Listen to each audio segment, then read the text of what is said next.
Okay, this is part B of my shaving soap series here. So I'm going to quickly show you how you can use your shaving soap for wet shaving.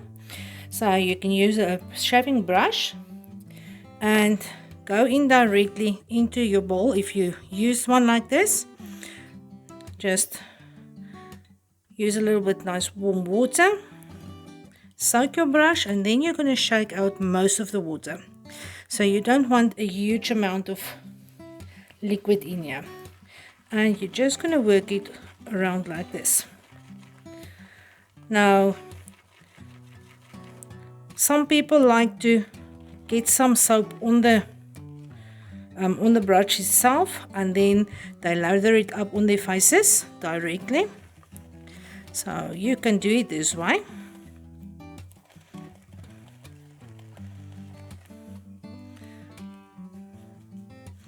This is one way to do it. Then just wipe this off quickly.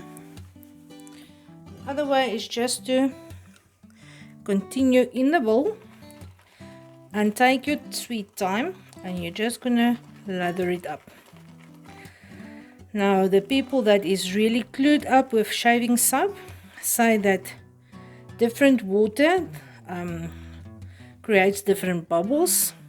You can always add a tiny drop of 2 just to give it a little bit more moisture if you need it, but rather start with too little than too much. Now the main thing about shaving soap is you want a stable lather that's nice and thick and creamy to lift the hair up from your skin. So it's just going to make shaving easier. Now all the other stuff that we add to shaving cream is to either moisturize the skin. You can add kaolin clay to your shaving cream as well. It gives it a little bit more slip, and sugar give it even more bubbles. This one's got the rice milk in here that also had quite some amount of sugar in the rice milk itself. So there's another way that you can use it. You can just lather it up like this, and you can apply this to your skin as well. So this is if you poured your soap into a bowl like that one. I'm just gonna rinse this one out a little bit. Now if you have soap in a puck shape like this, what you're going to do is you're going to cut off a tiny little bit of your soap. Because it is like plasticine and clay, you can just work it between your fingers, and you really need just a tiny little bit. The more you work it, the more stickier it will become. And then you can take your soap and you can basically glue it down the bottom of an empty bowl. There you go.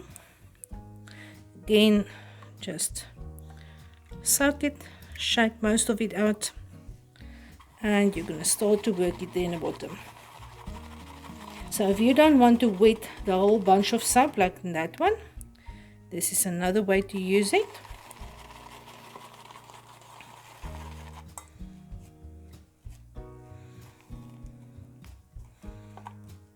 Just going to add, you can use your fingers as well and drip a little bit of water in there.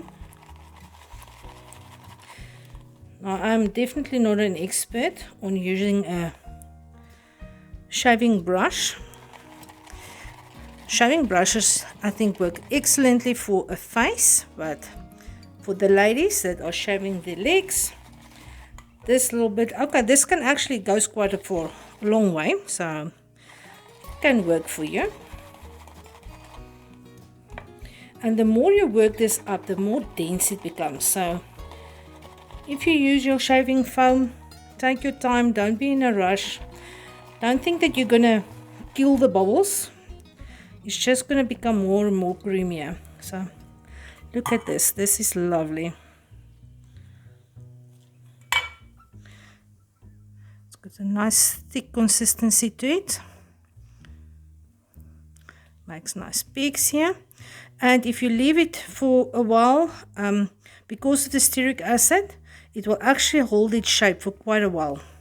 It's not going to fall flat in a moment. There we go. It's literally a pillow or a cloud of cream here. So this will actually go quite far, but I want to show the ladies another way, or maybe even the gents if you do not have a shaving brush. Clean that one up later.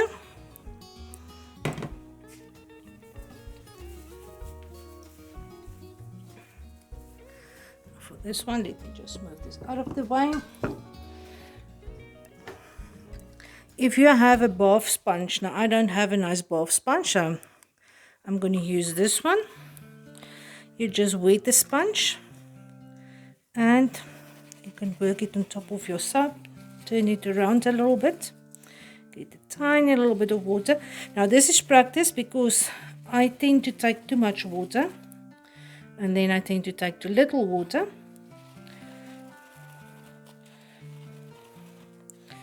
And if you have a nice large sponge, this is very quick. This is a tiny little sponge I've got here.